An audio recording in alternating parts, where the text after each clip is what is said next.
Mereka yang berkata seperti ini kelihatannya kurang piknik.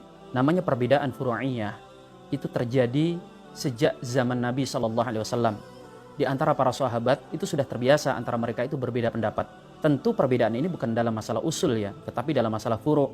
Para sahabat Nabi berbeda pendapat dalam banyak hal. Mereka berbeda pendapat tentang makna quru' di firman Allah Subhanahu wa taala, "Wal mutalaqatu yatarabbasna bi anfusihinna salasata quru'." Dan wanita-wanita yang talak itu menunggu selama 3 quru'.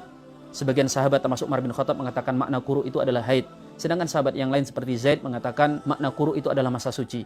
Kemudian perbedaan pendapat antara Umar dan Utsman di satu sisi dengan Sayyidina Ali bin Abi Thalib di sisi yang lain, di mana Sayyidina Umar dan Utsman pernah melarang haji secara tamattu, tetapi Ali kemudian justru membolehkan dan mengamalkannya. Kemudian perbedaan pendapat antara Sayyidina Utsman bin Affan dengan Sayyidina Abdullah bin Mas'ud. Abdullah bin Mas'ud berpendapat bahwa menjamak salat itu sebuah keutamaan. Namun justru ketika beliau pergi berhaji bersama Sayyidina Utsman dan Utsman menyempurnakan salat, beliau ikut salat bersama Sayyidina Utsman. Dan ketika ada yang bertanya, mengapa beliau melanggar pendapatnya sendiri? Abdullah bin Mas'ud mengatakan, sesungguhnya berselisih itu buruk. Selama masih bisa bersatu, kenapa harus berbeda? Kemudian perbedaan pendapat antara Sayyidina Umar dengan Sayyidina Ali. Umar memukul para peminum khamr 80 kali pukulan, sedangkan Sayyidina Ali hanya memukul 40 kali pukulan. Dan bahkan di masa Nabi SAW perbedaan di antara mereka diapresiasi. Kisah yang paling terkenal adalah ketika Nabi SAW bersabda ketika akan berangkat mengepung benteng musuh, beliau mengatakan, La yusalliyanna ahadul asra illa fi Bani Quraidah. Jangan ada seorang pun yang sholat kecuali setelah berada di perkampungan Bani Quraidah. Maka para sahabat bergelombang-gelombang berangkat untuk menuju medan jihad. Untuk gelombang pertama dan selanjutnya tidak mengalami masalah. Namun gelombang terakhir mereka menghadapi satu permasalahan, yaitu waktu asar sudah hampir habis sedangkan mereka berada di jalan. Sebagian sahabat kemudian menepi, memilih untuk sholat asar karena mereka memaknai sabda Nabi larangan sholat asar kecuali setelah sampai di perkampungan musuh. Itu maknanya adalah supaya cepat-cepat berangkat. Namun kalau sudah cepat-cepat dan terlambat juga tidak mengapa untuk sholat asar di perjalanan. Namun sebagian sahabat kemudian memilih untuk tidak sholat asar. Mereka baru sholat asar setelah tiba di perkampungan musuh. Yang berbeda pendapat ini bukan orang-orang bodoh. Mereka adalah manusia terbaik yang hidup bersama sang Rasul. Namun mereka berbeda pendapat. Dan ajaibnya ketika ini disampaikan kepada Nabi SAW, beliau tidak mencela satu pun dari pendapat yang berbeda tersebut. Mungkin antum akan berkilah mengatakan begini, kan pendapat-pendapat para sahabat itu tidak maksum, bisa ditarjih, bisa dipilih mana yang kuat, mana yang lemah. Baik, memang demikian. Mungkin bisa saja namanya pendapat, ada yang kuat, ada yang lemah. Bahkan ada yang benar, ada yang salah. Sah saja. Tapi antum harus tahu diri. Jangan sampai kemudian mengira pendapat yang antum pilih itu yang benar dan yang lain adalah salah. Karena bisa jadi analisa ulama satu dengan yang lain itu sangat berbeda.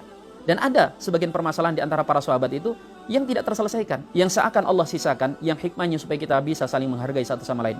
Baik, kalau antum mengira bahwa semua masalah dalam fikih itu bisa diselesaikan, bisa dicek mana yang kuat, mana yang lemah, bahkan antar pendapat para sahabat, antum mengira bisa menentukan mana yang layak diterima, mana yang disingkirkan. Contoh kasus misalnya, antara Sayyidina Abdullah bin Abbas dengan Zaid bin Thabit, mereka berbeda pendapat dalam banyak pendapat dalam ilmu waris. Jika seorang istri meninggalkan seorang suami dan 3 saudari. Kita tahu dalam ilmu waris suami mendapatkan hak setengah harta. Sedangkan saudari-saudarinya berserikat dalam 2/3 harta. Ayo, bagaimana menyelesaikan itu? Kalau suami mengambil setengah harta, maka saudari akan mengatakan kurang, sisanya setengah. Sedangkan kami punya jatah 2/3. Jika saudari-saudari itu mengambil 2/3, maka suami akan mengatakan kurang, jatah saya setengah, tersisa 1/3. Itu perbedaan di antara dua sahabat ini sangat tajam.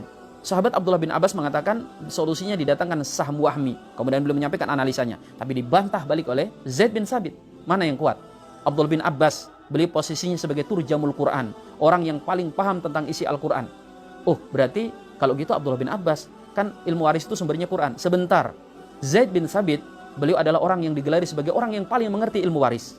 Dan uniknya, meskipun mereka berbeda pendapat, mereka bisa saling menghargai.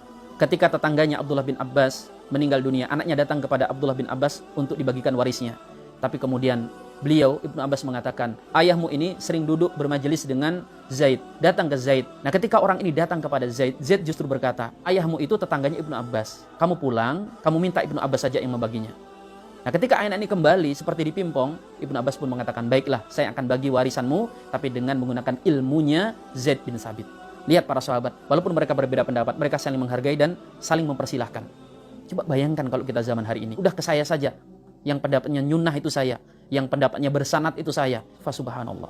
Itulah mengapa kemudian Sayyidina Umar bin Abdul Aziz mengucapkan sebuah kalimat yang terkenal itu, Masarrani law ashaba Muhammadin sallallahu alaihi wasallam lam yakhtalifu. Walau annahum lam yakhtalifu lam yakun rukhsah.